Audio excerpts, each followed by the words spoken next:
Hello, everybody. This is Carly Brookfield, Chief Executive at Driving Instructors Association. This is just a quick update for our members about some crucial lobbying and representational work that we've been engaged in this week. Over the last 2 months, we've been really busy in lots of representative work, as one would expect from DIA. We've been involved in discussions of graduated licence schemes that are coming into being in Northern Ireland. So we've been really quite pivotal in advising the GDL scheme in Northern Ireland. We've been part of ministerial roundtables to discuss minimum learning periods, and we've been part of the regular round of meetings between ourselves, my colleagues in the wider National Association Strategic Partnership, NASP, and also DVSA, talking about all the hot topics from driving test waiting times to, standards checks that are obviously occurring very much at the moment, and all the things that are concerning you that you write to us about or call us about across the UK in your busy lives. So, the big piece, though, that we're working on at the moment is a report that you will shortly see published to you as members. You will be aware, or maybe you're not everybody is aware that these changes have now passed into law, that on the 26th of April, amendments were made to the statutory instrument that covers driving test bookings, the Motor Regulations Act, that passes those changes into law that make it illegal for any third party to book a driving test, a Category B driving test in the United Kingdom. This change essentially made it illegal for approved driving instructors to book tests.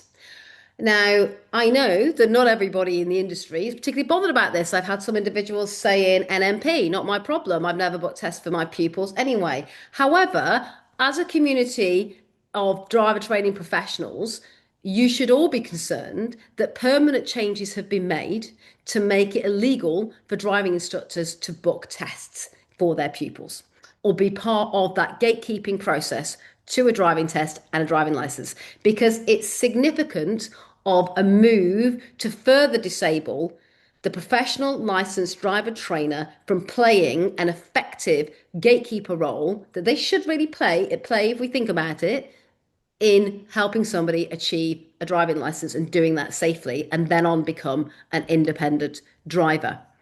So what we've done today is we've published and we've sent to ministers a fairly significant report. I'm sure they'll absolutely love the fact that I've sent this report and it's dropped into their inboxes on the day that they're getting such wonderful results from local elections. However, this may mean we don't get any response for them for a couple of days. But this report is one that challenges the amendments to the Motor Vehicles Driving Licenses Regulations Act 2026, which is the piece of there's a statutory instrument basically that was amended to bring it into being, these changes to the booking system, amongst which, as we've highlighted, is making it illegal for ADIs to book tests of their pupils for Category B tests. This report outlines the serious concerns that Driving Instructors Association has about the consultation that preceded these changes and the decision-making process, as well as the amendments themselves. We believe it's critical to raise these concerns because there are a number of red flags that we've already been raising to DVSA directly, and we feel like some of them were actually ignored, and that we've raised to ministers previously in letters that we've written to them. And there are new concerns in the course of making some investigation and inquiries that informed this report that came to bear, that we felt that we had to highlight and also share with our members. So we believe it's critical that ministers, wider stakeholders like other elected representatives, your MPs, shadow transport ministers, the transport committee, all of those individuals and all those committees are aware of these issues, because it doesn't just impact these changes now and how they were made, it impacts how we conduct public consultations in sectors other than driver training and how decisions are made on the basis of these consultations in future. And we're not necessarily asking that the amendments are revoked in any way, but we are asking that serious scrutiny is placed upon these amendments and what informed the amendments. And although these amendments passed into law on the 27th of April, they are not binding for a number of weeks yet. There is a period of objection that occurs after an amendment passes into law, in which you can raise objections, and it could conceivably be the point that if the objections are taken seriously enough and grave enough, then they may annul the amendments. So we want that consideration to be brought to bear here as to whether further scrutiny needs to be placed on how this consultation was conducted, how decisions were made, and how they informed the amendments. and consider whether we need to annul at least aspects of those amendments. The report raises the following important questions about the consultation itself and the decision making.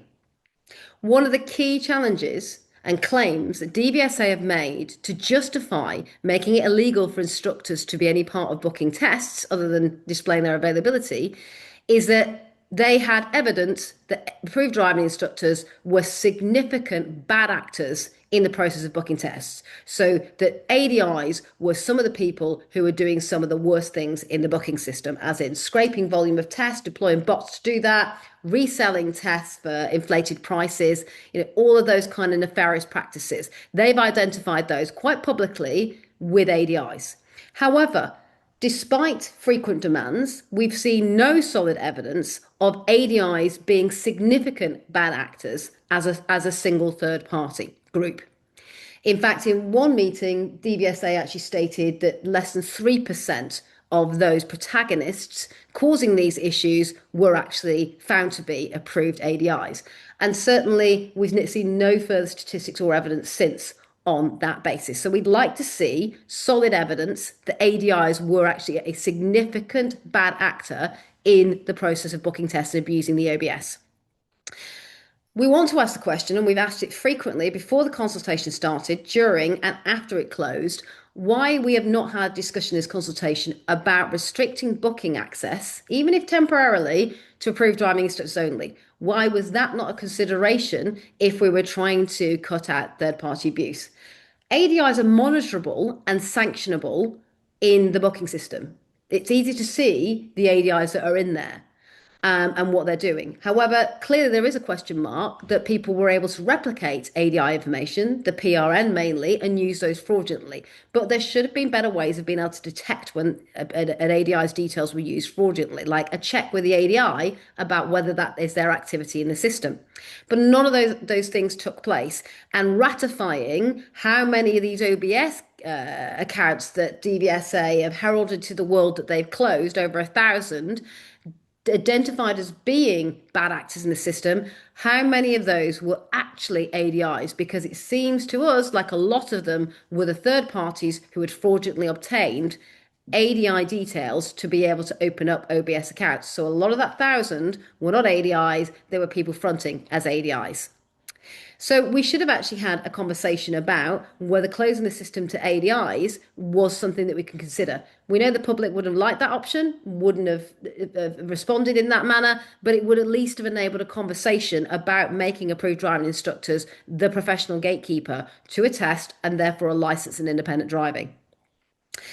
There is also a big question on the use of the consultation data and whether that data was flawed and the use of the data was flawed as well. That's in a separate report that we supply as part of the main report, because there's a lot of data in there about the system and user testing that a third party did for us on the booking system consultation and the data that was used. So there's a real question mark that some of the statistics that were used and some of the data that was used to inform decision makers was actually flawed data. There is a massive red flag about the impact assessment used to make decisions in this consultation. In any government consultation on something that's going to affect the public, businesses in the UK, or government services, there has to be an impact assessment on the likely costs of that. DVSA have stated, or rather the Secretary of State has stated in explanatory note to the amendment to legislation, that they have judged that the only impact assessment that was needed in this consultation was one which was called a de minimis impact assessment. A de minimis assessment is only required if it is believed the cost of the changes will only have an impact that is less than £10 million per annum.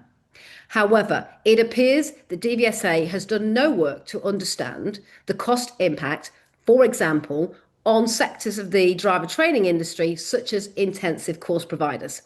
It is acknowledged by DVSA in their consultation responses that intensive course providers will be affected by these changes. But we have not seen their workings out of what they think the cost impact is of that. And we're clear that it is our position that they have massively underestimated the cost impact on that sector. It's actually estimated that rather than sub £10 million value, The value of the intensive market is over £40 million of revenue a year, and that's conservative. So they have vastly underestimated what the cost impact will be, whilst at the same time acknowledging these changes will fundamentally make it very difficult for intensive course providers to operate the same model. So therefore, that revenue will be lost to them is a cost impact way in excess of 10 million. So the de minimis assessment would have been wholly inadequate for this purpose. And that is a red flag, not just about this consultation, but in terms of consultations being allowed to be carried out with such minimal impact assessments and more rigor not being put on the agency carrying out the consultation to show their workings out, how they've arrived at their, proposition that they only have to do a de minimis impact assessment. We've said before, because it's in a survey we sent out to members asking whether you felt sufficiently informed about the consultation to make an informed response and whether you think that decision makers have conscientiously taken into account the full costs of the changes, that we do not feel this consultation satisfies the governing principles, the four legal principles that govern public consultation. So we've set that case out before, we've surveyed people on it, and the response was overwhelming that members did not feel that given those governing principles, at least two of those have not been satisfied. So it's up to government now to understand whether those governing principles have actually been satisfied in this consultation. There is a big issue in the fact that one of the stated objectives of this consultation was to eradicate the third-party abuse of the booking process in any way and stop the exploitation of learners. The massively unwieldy and badly thought through system of swaps has already given birth in the first 24 hours of the change being enacted to the exploitation of learners by third parties, because we've seen the rise and the immediate crowding into the market of a number of test swap apps because they can see the massive gap that's left by this ludicrous system of pupils having to phone up to swap. We advised DVSA that there would still be third-party abuse and to be realistic, whatever the changes, and that maybe some of the changes around, technically dealing with third parties being able to access any part of the system or any part of the process had to be more robust. And maybe focusing on ADIs being the problem has led to some of their problems now in the fact that one of their main objectives is already not being met, and we've had that measure only in place for mere days. There is also a big question mark about whether the needs of SEND pupils, specific educational needs and disabled pupils, have been adequately provided for in these amendments.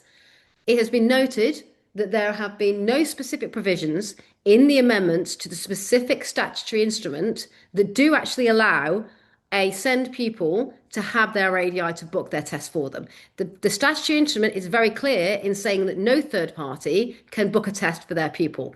DVSA have given out in their advisory guidelines and their communications that ADIs will be able to support in some way their pupils booking a test. But there is no provision in the statutory instrument for doing that. So that seems a contradiction in that advice. So we're very much questioning where the provision is in the statutory instrument and in general for SEND pupils in these changes. Some of the final questions that we ask in this report are whether overall these changes will actually create further risk, not just in the booking process and the gatekeeping to tests, but also wider road risks. That's very detailed in the report why we're asking these questions. And overall, what this entire consultation and these changes has left is a very bad taste in the mouth of the industry in terms of their relationship with DVSA. So have this consultation and the manner in which it's been carried out and the manner in which decisions were made has this really, destroyed trust between the licensee, the approved driving instructor, and the regulator.